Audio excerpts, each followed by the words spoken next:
Daydreamer podcast where I basically talk about different things that have happened in my life. So this will be episode one.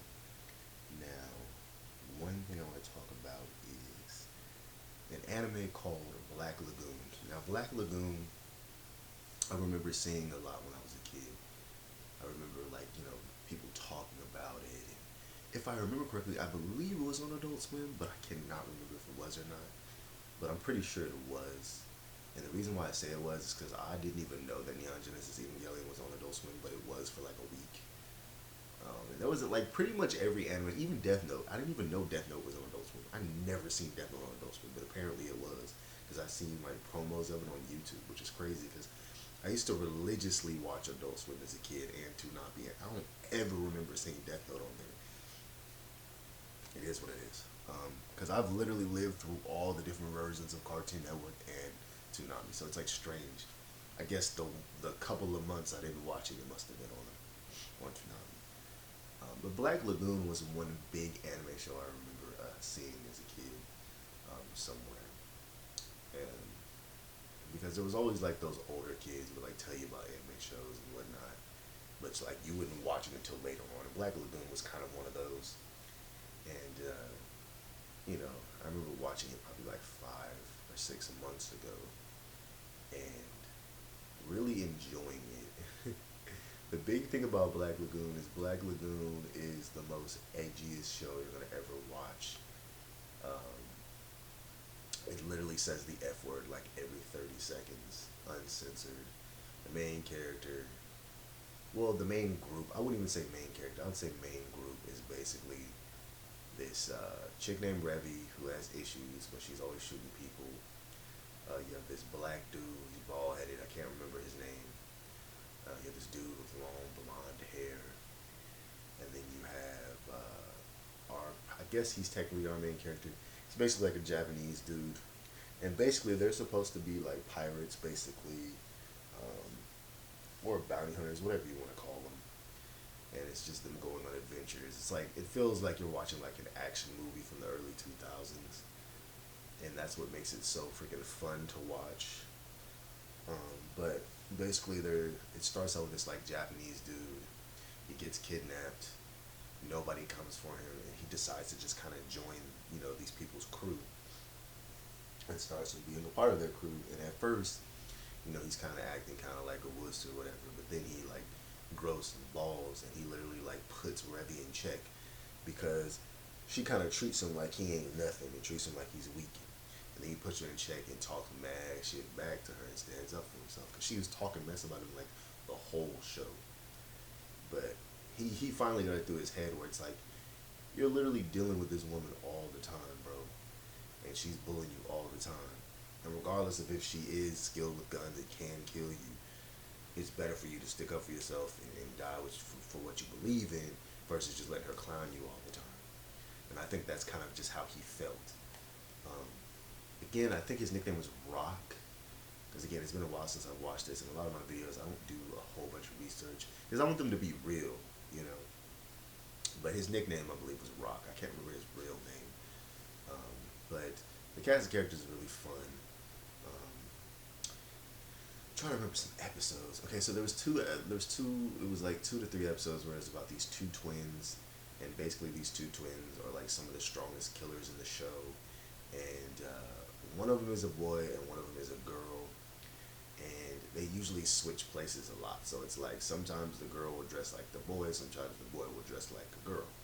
So it's like for a while, at least for me personally, I couldn't tell if they were actually both boys and they just switched places, or if one of them was a girl, one of them was a boy, or they were both girls. I couldn't tell at first, um, but they are cross dressers, and there's also a sign of like a small bit of incest there, and it's supposed to be like that because it's supposed to be like they're two children that literally got abused when they were young and beat, and the show is very mature in its themes. So the whole point is like they used to get beat and sexually abused and all this stuff when they were younger. Of course, the show doesn't fully show us that, but it does show some hints of incest, and it does show some hints of them being like way too sexual for some for some kids and whatnot.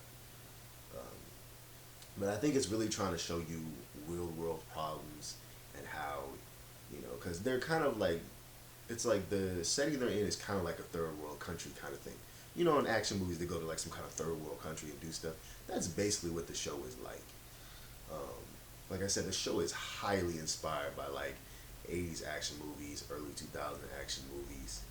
Um, and it does slightly remind me of Cowboy Bebop and Samurai Champloo, but I feel like both of those shows are a little more tame than Black Lagoon. Black Lagoon gets pretty dark, even though both of those shows have mature episodes. Like if you actually like watch the show, it'll say like TVMA in the corner for some episodes, TV 14 for some episodes, TV PG for some episodes. But this show tackles like very extreme themes. Um, but yeah, basically they're both killers and they're trying to kill the main cast. And it's pretty crazy because there's a chick named Billalika who's basically like the boss of our main group. She is one scary chick. She got the most grossest looking scar on her face, but she's a freaking badass and she's scary as hell. And she don't care. She will kill whoever. She is not afraid to kill. She is an emotionless, crazy, psycho ass, badass, cold ass bitch, and I love it. I love them type of female characters on the show, where she more cold blooded than the men. I love it. Makes the show way more fun, and you get that sense of her being like, kind of her being not trusting, being kind of like an anti-hero, and you kind of feeling on edge, you not knowing if she might kill the main cast and stuff like that. So it's kind of fun when it's like that. Um, she's very well. She's not even really a gray character. Well, yeah, she's gray. She's in the gray area. She's not good or bad. She could be whichever one she wants to be. So she's very human. She's a very human character. A lot of human nature going on in her character. Um, but she ends up having someone. One of the twins tries to kill her, and she ends up having someone shoot the twins' legs off. It's so freaking graphic because the twin was like, "I'm gonna kill you," blah blah blah. And she just literally lets him get shot up, and the twin dies. And then the other twin, Rock, our Asian guy or Japanese guy, he tries to save the other one, and he feels so bad for the child. He like hugs the child and tells the child that he's okay. Rock is a nice guy, like a genuine nice guy, not a creepy, weird pedo nice guy. Like, nah, he's like a genuinely nice, pure-hearted dude, and feels so bad for the kid to the point where he literally cries. And it's so freaking crazy because he thinks that they're gonna get away and all this other stuff, and letting the kid escape. And then as soon as the kid gets out of the boat, because they're in the boat or whatever with the group, the kid straight up gets shot and dies because Billalika has somebody kill her, and the show ends. And it's so tragic and so sad and depressing. It's like, holy crap. Like, this is genuinely sad as hell. And it's super heavy. It's not one of those shows you're going to casually watch a whole bunch of times. It's one of those shows you might watch once every 4 or 5 years when you want some action.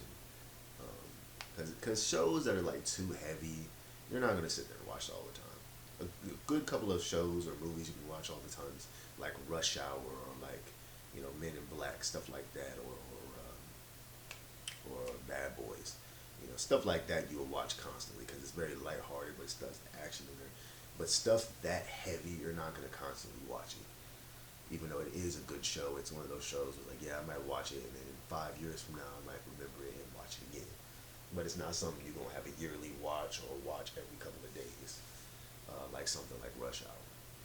Um, but it is a good show, and I would highly recommend watching it, but I wouldn't watch it around my kids. Like, some people let their kids just watch whatever. Yeah, I wouldn't let my kids watch this. It's a little too heavy. Um, you know, what else? What are some other thoughts I have on this show? I like how there's that actual black dude in the group. That's pretty cool, and he doesn't look weird. Sometimes Japanese people's black characters can look very racist, and this was one of the examples of them actually making a very cool looking black dude. He looks so freaking cool. He got swag. His voice fits. Bro is just cold. I can't remember his name, but he a cold character. Black dude in the show, really cold. He just as cold as Revy. Now, of course, there's a lot of trauma going on with Revy, and she's had a horrible life, and you can just kind of tell. Revy is most definitely a waifu of mine, bro. Like, I ain't even really like a waifu kind of guy, but like she's fine, bro. It's like fantasy wise, like realistically, I would not want to date no woman like Letty. Like, nah, I don't want no woman with no issues that are that hard. Like, her issues is too deep. Um, and I just personally wouldn't want to date nobody who's like super unpredictable. But I like her like fantasy wise, as like a character, like she's hot fantasy wise. But yeah, I highly recommend Black Lagoon, especially if you're somebody who likes a lot of cussing, you like a lot of action, a lot of violence, very deep stories, and it's still episodic though, just like other shows. But it's like there's a deeper story there, and there's still arcs there, you know. And it's not super lighthearted, even though it's not lighthearted like something like Round Number One had, which is one of my favorite shows. Um, but you will definitely get a lot out of this, especially if you like those 80s action movies, 90s action movies, early 2000 action movies. This is something that you movie guys will freaking love so much. But yeah, I highly recommend it too. Um, you know, but those were like two episodes with the two twins that was really like, it was really, it's something that you would remember because it was so dark and twisty. Um, but yeah, thank y'all for listening. Y'all have a good one.